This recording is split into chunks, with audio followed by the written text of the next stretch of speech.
Parking spaces for rent, but could it be a scam? Allegations swirling, and this CTV Auto exclusive may have you wanting to pump the brakes on trying to snag a spot at downtown condos. Good afternoon. This is CTV News at 5. I'm Stefan, and we begin with a CTV exclusive.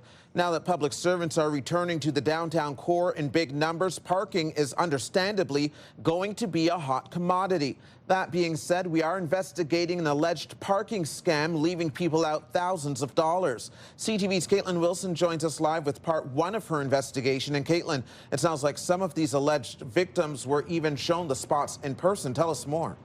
Yes, Stefan, and what makes this alleged scam so convincing is that these deals didn't just happen online. The people we spoke with say they went to the building, met someone in person, and were shown the parking spot they thought they were renting.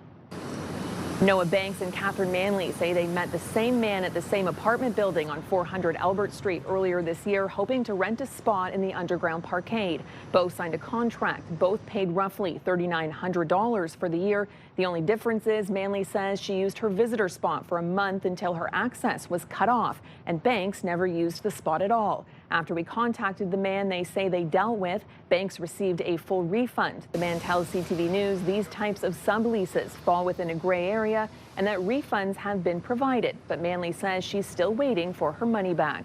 I want other people to be aware and more careful.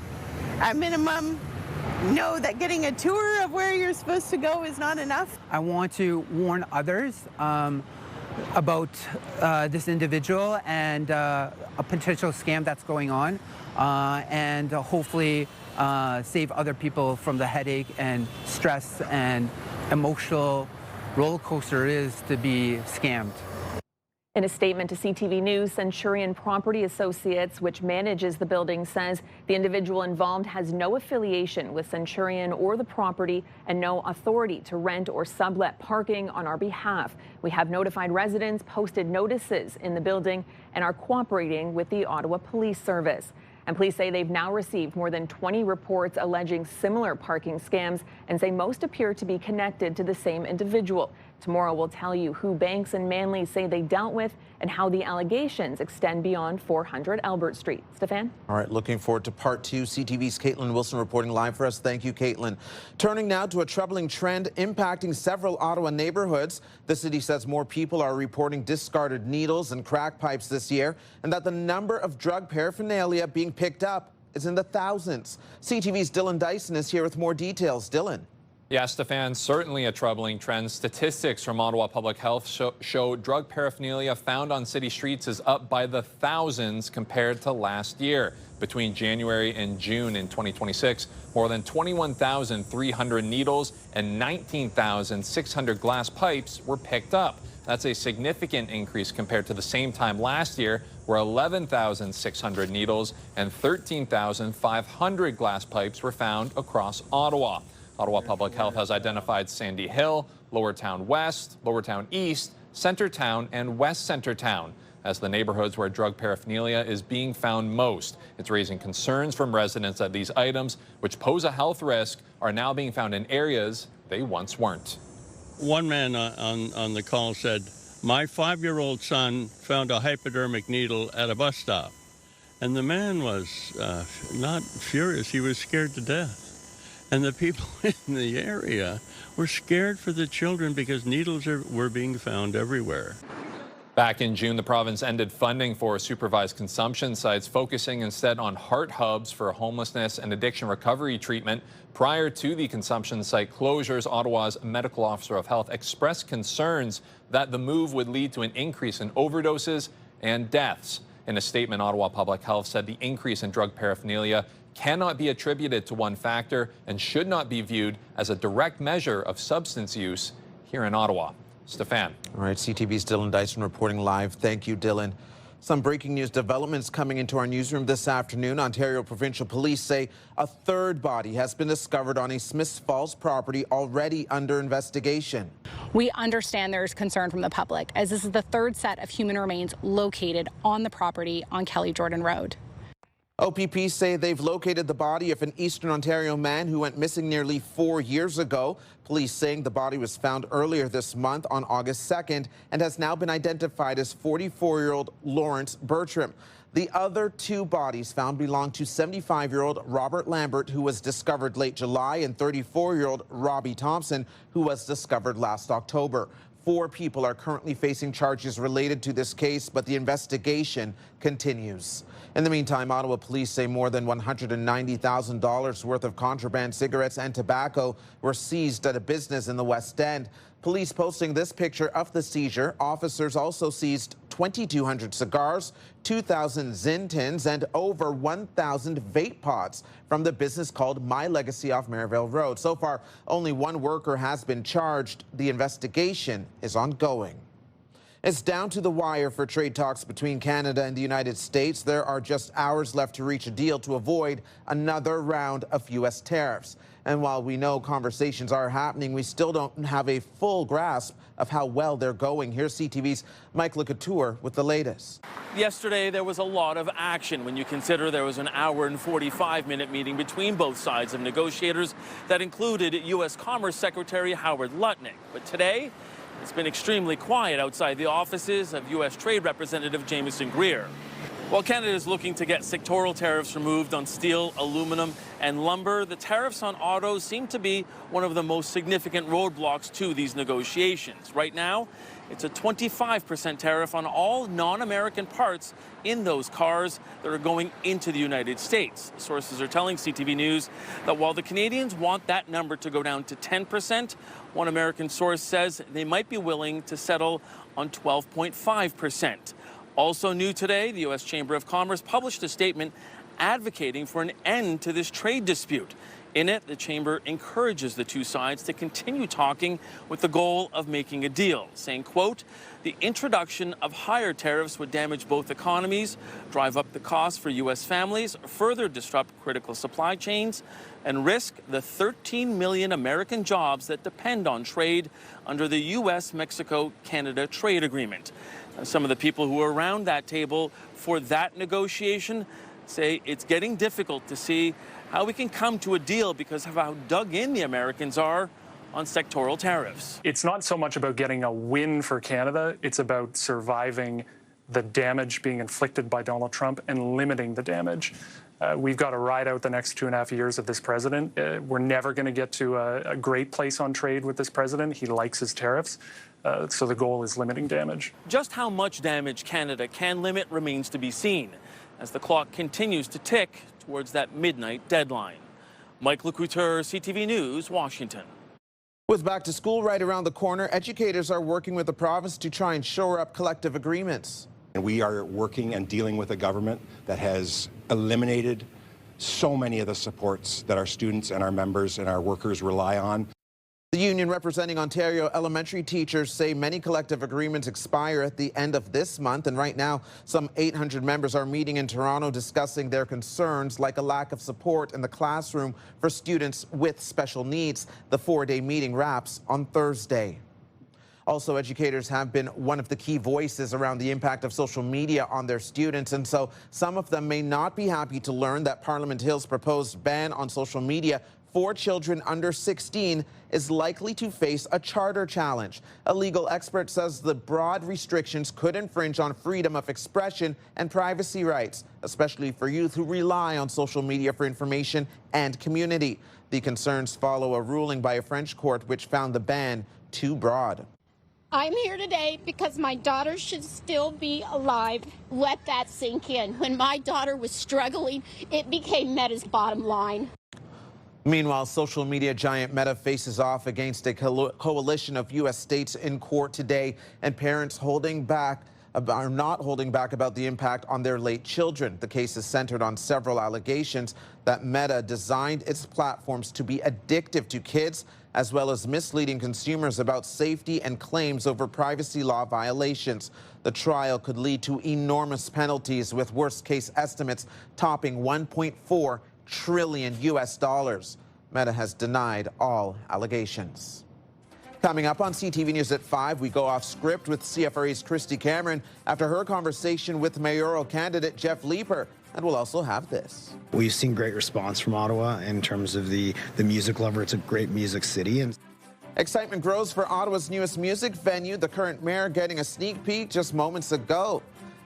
Let's take a look at the temperatures currently. 26 degrees is what it is outside. Feels a little warmer than that, partly cloudy conditions. And we are seeing similar conditions across the board. The capital feeling fairly hot right now compared to some of the surrounding areas, but not much cooler. 25 degrees in Cornwall, Kittigan-Zibi, Bancroft, 24 degrees in Kingston this hour. Also, it's 26 degrees in Montreal if you are planning on traveling there. A live check on traffic right now. The 417 westbound is backed up from Bronson to Pinecrest. Eastbound is slow from Maitland to Parkdale, also between Riverside and Ennis. If you're heading out to Orleans, moderate to heavy traffic volume from the split to Montreal Road. You're watching CTV News at 5.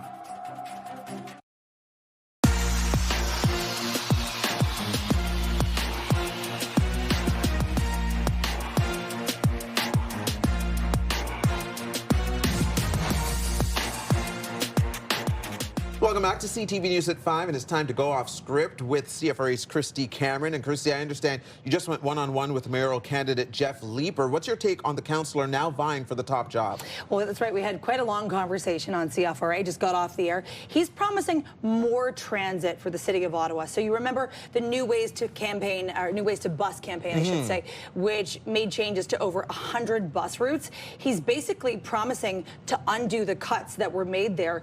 And unlike some of the people that he's running against, he is not promising cheaper transit. So, you know, Mark Sutcliffe, the incumbent, is promising to drop adult transit fares down to $95 a month. He's not saying that. What he's saying is that he wants to make transit as cheap as possible, but he's not actually, you know, providing a specific number. I asked him today, how are you going to pay for your promises? And are you going to raise property taxes? Because I think a lot of our viewers tonight are wondering that. And he said, we've got to talk to the voters in the budget process. We really have to consult with residents of Ottawa. I pushed back on that and I said, should voters prepare for an increase of about 5% or more than 5%? Here's how he responded. Should voters be prepared for the possibility of an increase above 5%? I don't think so. That is something that we can take a look at in probably the second year of the budget to see whether or not we would have their buy-in. That is obviously a very large number compared to what we've been doing historically. And Chris, I think it'll be interesting to see how forgiving Ottawa residents or voters may be, just because other mayoral candidate, incumbent Mark Sutcliffe, as well as Councillor Jeff Leeper, who's now running for mayor, they've been around the table for some of these transit changes, and maybe people will lay blame at their feet. Right, and I pushed him on that as well because, you know, he is not the current mayor of Ottawa, but he's a veteran city councillor. He's been around that table for 12 years, and I said, how can people be assured that you really are a change? Because you've been around that council table and you've been part of the decision-making body.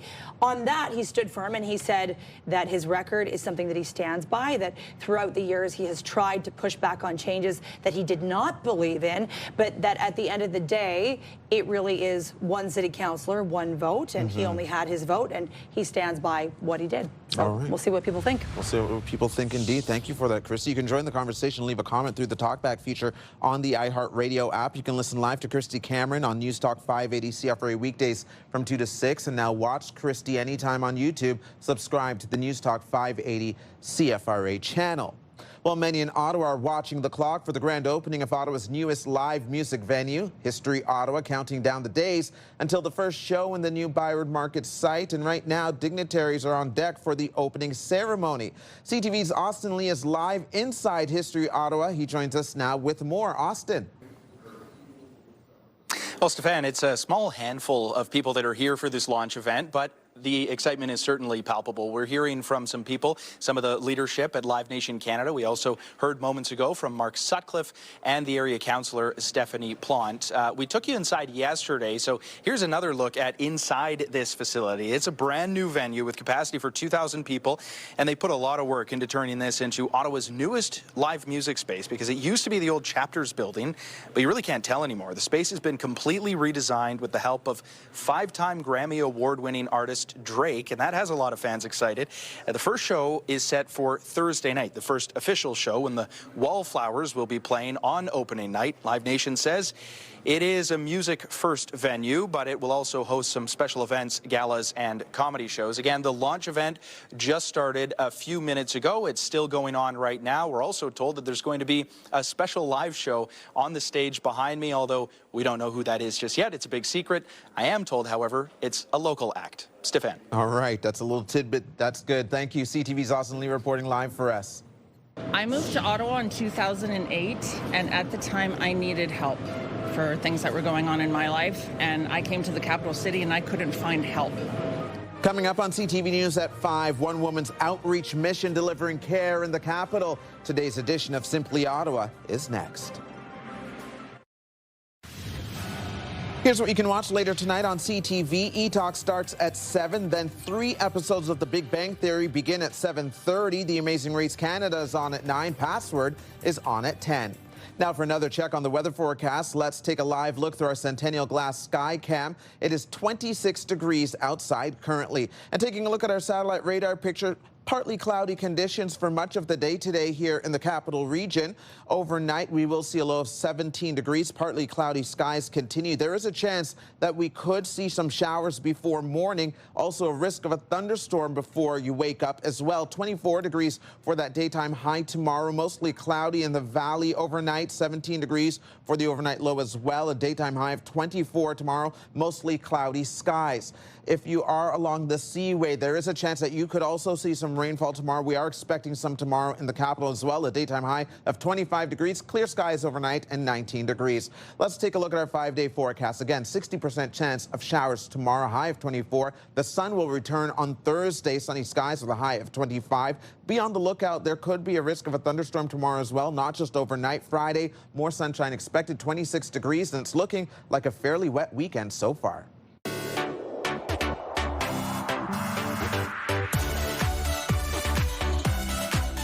In today's edition of Simply Ottawa, one woman on a mission to help the unhoused, one care package at a time. Shauna Thibodeau says she started Shauna's outreach because when she first moved to Ottawa, she found it difficult to find some of the resources she needed. And so someone who had the means and the resources, she could only imagine how challenging it may be for someone who didn't have a permanent home or maybe living on the streets. That's when she decided to start delivering care packages filled with drinks, snacks, socks, and other essentials. So I started looking for kindred spirits, and I found lots of them who were in different organizations and private volunteers helping, so I did the same. I found my people. They deliver hundreds of packages every year and is an unfunded grassroots effort to make Ottawa a better city for all. And we want to hear your stories of people doing good, spreading joy, making a difference, or marking a notable achievement. We'll be showcasing stories that touch our hearts and make us proud of our city and the people in it. Simply Ottawa. You can send your story ideas to ottawanews@ctv.ca. What do we want? When do we want it? Now. Coming up on CTV News at 5, a tenant advocacy group marches in opposition to new powers given to landlords charging extra for air conditioning. More on that right after this. Here's another quick live check on traffic. We know that the Queensway is busiest in the West End this hour. Both directions at Churchill and Parkdale, as well as Woodruff, Bronson, they are slow going at this time, especially slow in the westbound lanes. We'll be right back. Here's another live look through our Centennial Glass Sky Cam. The temperature currently 26 degrees. A beautiful shot of the nation's capital. Time now for a look ahead to CTV News at 6. Here's Patricia Bull. Thanks, Steph. Here's what we're working on for 6 o'clock. I want to warn others about this individual and a potential scam that's going on. An alleged parking scam as Ottawa residents speak out about trying to rent downtown Ottawa spaces, only to find out the person renting it out may not have had the right to do so. Unfortunately, what we're seeing right now is the White House taking a step back from an international freedom in markets that's been very good for the American people. As that midnight deadline draws near, trade tensions grow with industries concerned about what tomorrow may bring. Tonight, a focus on Ontario cities and towns as they talk about combating tariffs, and we'll talk to CTV's Vashi Kapelos at 6 o'clock. if kids are going out to be adults on their own at a young age, they have to kind of create the budget. And exam stress is one thing, but money stress is what more and more university students are agonizing about. A new report on the increasing financial pressures facing many post-secondary students. All of that and more is coming up tonight on CTV News at 6. That's right after the early edition of CTV National News with Sandy Ronaldo at 5:30. Steph. Thank you, Patricia. Now the final 5 other stories we're following today. What do we want? Air conditioning. When do we want it? Now. Here are we? Acorn. What do we want? Air conditioning. Demonstrators marched to Ontario's Ministry of Energy this morning, calling for action on new rules regarding air conditioning and rental units. They say new provincial legislation, which took effect on July 1st, allows landlords to impose expensive surcharges on tenants. Fewer candidates are running to become school trustees at boards under provincial supervision. Ontario Education Minister Paul Calandra has taken control of 8 boards due to financial concerns, including OCDSB. Currently, there has been no timeline for when provincial supervision to those boards or at those boards will end. Some boards now have far fewer candidates than usual. Ottawa drivers will want to fill up the gas tank today if they can. Gas prices are expected to climb again tomorrow. Gas is selling around 164.9 cents a litre for regular at many stations in the city today. Canadians for Affordable Energy President Dan McTagg says gas prices are expected to increase 4 cents a litre on Wednesday and likely another 2 to 3 cents increase on Thursday. There's some welcome news for fans of the hit Crave show Heated Rivalry. This image posted to Instagram with the caption, "Day 1 shows that filming for the 2nd season of the show is officially underway." The gay hockey drama focuses on a steamy relationship between 2 closeted hockey stars. Heated Rivalry has been a cultural phenom since seen in more than 130 countries around the world. The 2nd season is set to premiere next spring. Have the rides going slower, and it's a very inclusive environment for everyone, so families and kids love coming out to enjoy it. The Capital Fair continues today with one of its most exciting days of programming, Special Needs Day, for kids and families to enjoy the fair at their own pace. The 10-day event continues until Sunday at the intersection of Albion and Rideau Roads. That is CTV News at 5. I'm Stefan Keys. Be sure to join Patricia Bull for CTV News at 6. The early edition of CTV National News starts right now. Thanks for watching.